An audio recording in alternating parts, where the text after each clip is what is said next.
Max, do you feel like Kyrie should be forced to engage with the media? I mean, you can't force him to move his mouth and make words come out, right? But yeah, he should be penalized if he doesn't. Look, the bottom line is this is typical Kyrie. He's trying to control the narrative or whatever he thinks he's doing. Life hit different. Is the point that he'll be taken out of context less, or he can't be taken out of context if he just releases a statement? You can still take stuff out of context, Kyrie. Of course you can. Life hit differently this year, so I have to move differently. I just used ellipses there. And you can talk about that ad nauseum. He's self-involved. He's not thinking about his team. See, Kyrie, I could do that, and others can, whether they're good, well-intentioned or not. It could be an honest mistake, or it could be malicious. If you think the media is malicious, or members of them have something out, against you or something like that, they can still do that. That doesn't make any sense. Or is the point that here's my statement? No, the point of media accessibility is to ask you questions. I know you'd like to talk about what you'd like to talk about, but the reason everyone's making a living doing this, including you, is because the media covers it and delivers it to the fans, the paying customer, right? And they have questions. And by extension, the media, in a sense, is an extension of them. Here are the things we believe, at least, the people would like to hear about. Now, if you think they'd like to hear about other things, too, go ahead, mention other things. But just to release a statement is like a scared way to behave.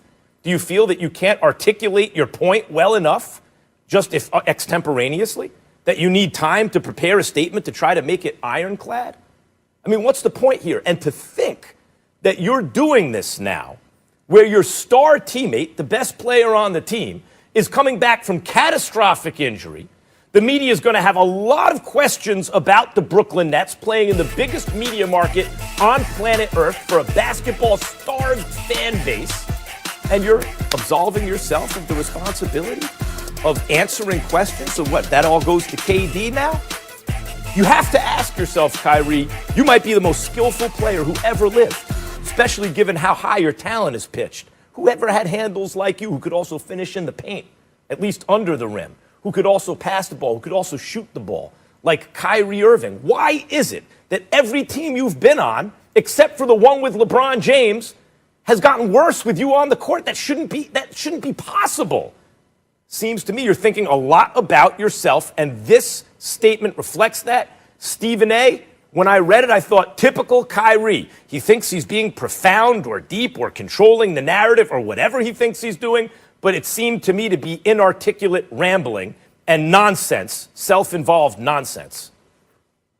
I appreciate all of those sentiments, Max Kellerman. So let me get right to it and just answer the question. And I'm going to try to be diplomatic, but I'm not going to hold back. To answer the question directly, Molly and Max, Kyrie Irving should not be forced to engage with the media. He doesn't want to talk to the media, fine. We won't miss him. But here's the reality. He should be fined every damn day he doesn't talk, because you signed a contractual agreement. It comes along with your contract as an NBA player. This notion that you just get to go out on the basketball court and play, but you don't answer questions, you don't talk to the media, whatever.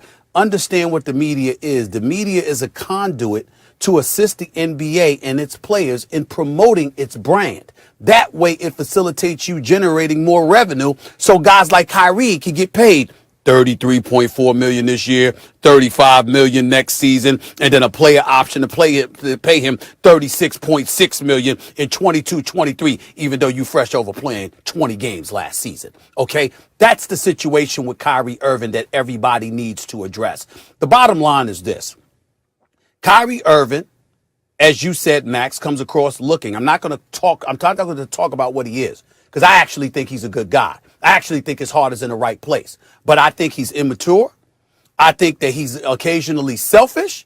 And I think at this particular moment in time, he comes off as a damn snob. He thinks people are beneath him and he's above it. He looks at the media as being inauthentic. That's what he thinks about the media. You know, everything that has happened to Kyrie Irving, that Kyrie Irving has self-inflicted, go back and look at the tapes. Quote him. It's always the media. Always. You got something to say about LeBron? It's the media. You got something to say about your time in Boston? It's the media. You got something to say about wanting to move on? It's the media. You're in Brooklyn. Nobody has thought about you since the spring. You haven't played. The season was halted. You wasn't playing before then. You had shoulder surgery. You come in, and then you're not even participating in the bubble because you're recuperating from your right shoulder. And still, you wanted to sit up there and implement yourself in the proceedings by talking about how the game should not be played. You weren't playing anyway while collecting $33 million.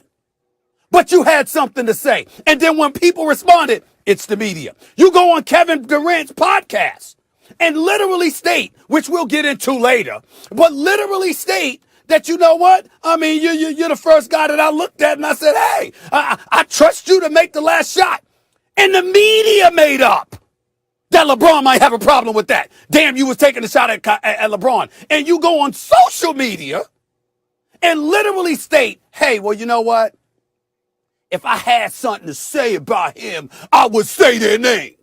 Like, how dare us connect the dots and say 1 + 1 = 2? You won a championship with a brother in 2016. Far be it for us to come to the conclusion that, oh my God, you might have been talking about LeBron. Who else did you play with? Jason Tatum? Jaylen Brown? That's who you were talking about? Not LeBron, who you won a chip with? Who happens to be the greatest player in the world for the past decade? In Kyrie's world, it's always us. It's never him. No matter what he says, no matter who he says it to, no matter what. Hey, Max, you brought up, I tried to stop you from condemning him for talking about how the world was flat. The earth was flat.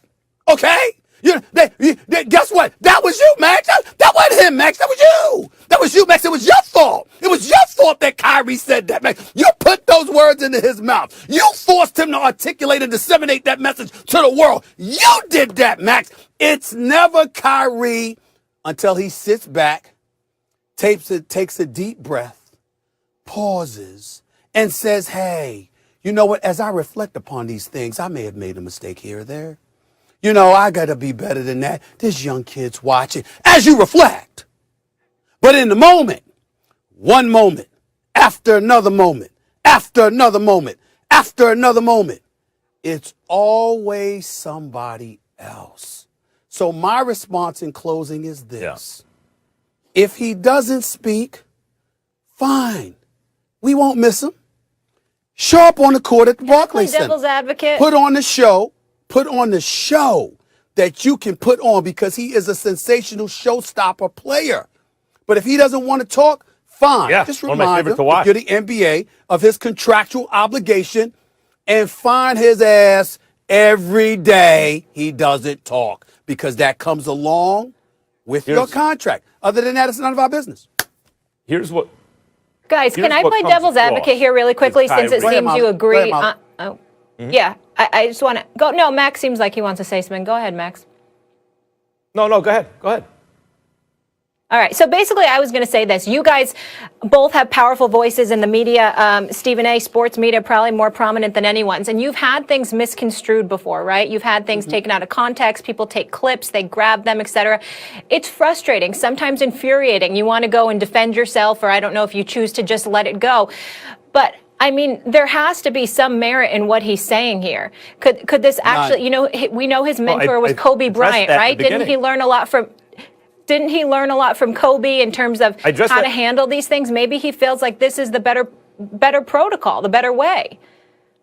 Kobe never released statements like this to my knowledge. Never. Kobe always answered questions. I was there in L.A. for 5 years. Kobe was present to answer your questions and face the media. He wasn't going to push that off on a teammate. If he ever did, it's not to my recollection. And I addressed your point off the top, Molly, in the sense that if Kyrie's point is that it'll be taken out of context, he can be taken out of context with this quote as well. Here's the real issue with Kyrie. All of his public pronouncements, or many of them to me, seem to be about ego protection. Stephen A., it's like it's said, it's never his fault. It's always someone else's fault, right?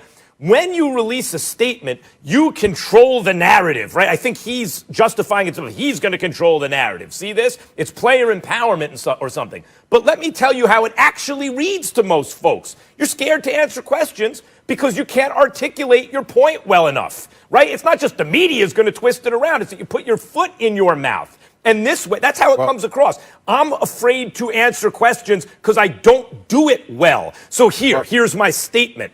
By the way, you don't do that well either, Kyrie. Your statements are not very clear. They're ambiguous. I don't know if that's fair to him. Go ahead, Stephen A. Yeah. Molly, to get to your point, that's Max's interpretation, and I get where Max is coming from. I'm coming from a different place. I spoke to Kyrie personally, directly. I will not repeat what our conversation entailed. That's between he and I. But I spoke to him before I took this position. So I'm coming from an informed position on that regard.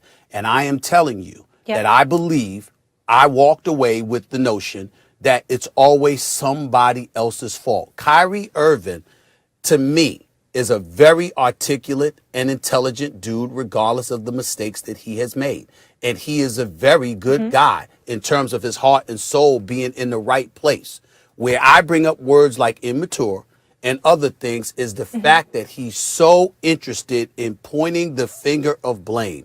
And what he is making a mistake of that Kobe Bryant never makes, that the Chris Pauls of the world don't make, that the Dwayne Wades didn't make, that LeBron James and others rarely, if ever, make, is that when you are an articulate young brother capable of expressing yourself, you do yourself more harm than good by electing not to speak, because you've given folks the license to interpret for themselves instead of you being direct and clear with what message you want to send. And he comes across as if he believes he's doing folks favors by speaking to them.